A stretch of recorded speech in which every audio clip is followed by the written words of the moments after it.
Hey, what's up everybody? It's David McGill, and in this video I want to talk to y'all today about one of my favorite things about the trucking industry.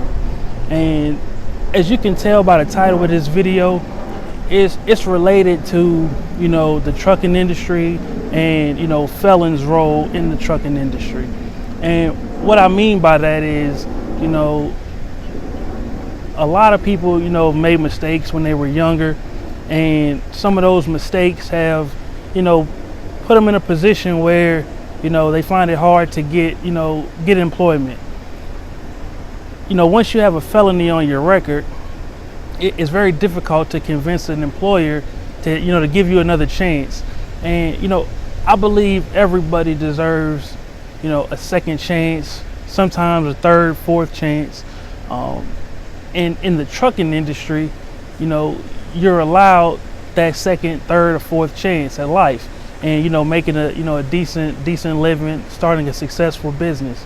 And what I mean by that is there is no rule in place that will disqualify a felon from obtaining a CDL.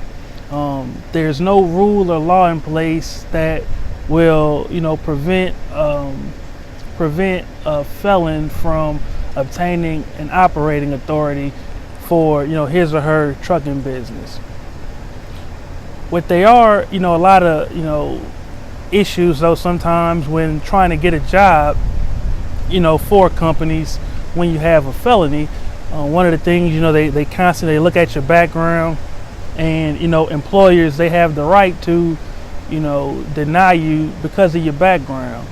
Now when you take your future in your own hands, assuming that you have a felony, instead of asking somebody for a job, or asking for somebody to take a chance on you, you can basically create your own opportunity. And what I mean by that is you can start your own company. Sometimes there are limitations to what you can do with your trucking business if you have a felony background. And what I mean by that is there's certain government contracts that you may not be allowed to work those contracts, but there's so much freight moving throughout the country that you don't necessarily have to go through any type of government contract to find work. So that's why I'm somebody who I'm a big advocate of people who have had some criminal issues. I'm a big advocate of them going to CDL school, obtaining their CDL license, and starting their trucking business. Now if that's not feasible for everybody where they can just get out and start their trucking business right away, you do have the option of getting employment through maybe not some of the mega carriers, but with some smaller trucking companies, they will give you an opportunity. And the reason why I know that is because I'm one of those trucking companies. At one point I had 12 drivers driving for my company, and probably 3 to 4 of them had some type of felony conviction on their record. And I don't really judge people based on stuff that they might have done when they were younger, because like I said earlier in the video, I believe everybody can change. As you get older, you become more mature, more enlightened. So I'm a believer that people deserve a second chance. So what I do though is I take a driver, I talk to him, I find out what his or her goals are. I don't dwell on any criminal background issues that they may have had, unless it was something egregious. And what I mean by that is I'm not gonna hire a convicted rapist, a convicted child molester or anything like that. But one of the most common felonies I see is people who were convicted of drugs. Now again, I'm just somebody who I just believe everybody deserves a second chance. So if I talk to a driver and, you know, he seems to have his head on straight, or she, you know, seems to have their head on straight, and, you know, they had some issues in the past, I don't just automatically, you know, disqualify them. I want to know, hey, do you have a clean driving record? Can you get to my pickups on time? Can you get to my deliveries on time? Can you keep my trucks in good working order? You know, can you communicate well with brokers and shippers?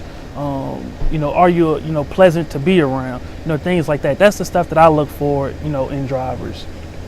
So, you know, and what prompted this conversation, or this discussion, was a conversation I had yesterday, you know, with a client of mine. And, you know, we were talking about drivers, and, you know, I mentioned the fact that, you know, that I do have, you know, I do hire felons, and he was surprised at it. But once I, you know, kind of talked to him for a little bit and kind of explained my rationale behind it, you know, it all made sense to him. And so, you know, he's, you know, on the side of the fence where he's not, you know, going to automatically disqualify a potential driver just because, you know, they have a felony. Now, like I said earlier, like me hiring felons, it hasn't prevented me from finding work in, you know, in any shape, form, or fashion. There's been some contracts that I've looked at where they required that the drivers, you know, have, you know, squeaky clean backgrounds. And in my opinion, had I landed those opportunities, I just wouldn't have put, you know, any of my drivers with criminal background issues on those lanes. So even having them in my company, it wouldn't have, you know, stopped me from, you know, achieving any of my goals. I would have just not used them for the stuff that, you know, they were prevented from, you know, carrying. You know, so one of the biggest joys of self-employment and entrepreneurship is when you're the boss, you know, you make your own rules. Like, you establish your company policies. There was a time I was interviewing a driver, and, you know, we were going for a test drive, you know, around the city. And during the drive, you know, he asked me, he's like, so when will, you know, HR, you know, let me know whether or not, you know, I got the job? You know, when will management, you know, let me know if I'm hired or not? And I laughed, and I pretty much told him, I was like, man, I am HR, you know, I am management. Like, it's my company, you know, I'm 100% in charge. So if I deem you qualified to, you know, drive my trucks, then I'm hiring you. There is nobody above me that can veto my decision. So, you know, we kind of laughed and stuff like that, but it was just a cool feeling after the fact that, you know, once I was headed home for the evening, I was just thinking, like, man, that's kind of cool that, you know, I don't have to, you know, seek a second opinion on anything, because, you know, I'm the, you know, end all be all decision maker within my company. So, you know, this video was really just more so, I just wanted to, you know, relay the conversations and, you know, relay some of my thoughts and opinions on, you know, felons in the trucking industry.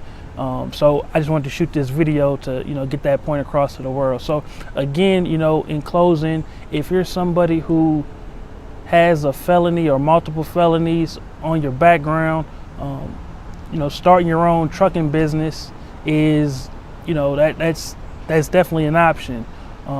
Also, if starting your own trucking business is, you know, something that you find to be too difficult, for the time being, there are people out there who will employ you to be a driver for their company, as long as you have, you know, a valid CDL.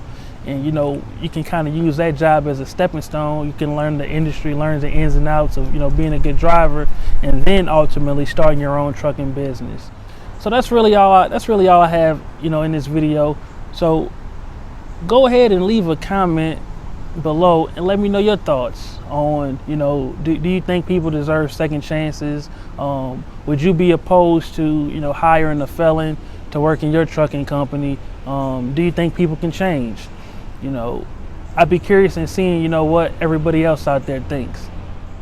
If you like this video, please give it a thumbs up. Also, if you know somebody who this video could benefit, please feel free to share this video with them. Thanks again for watching.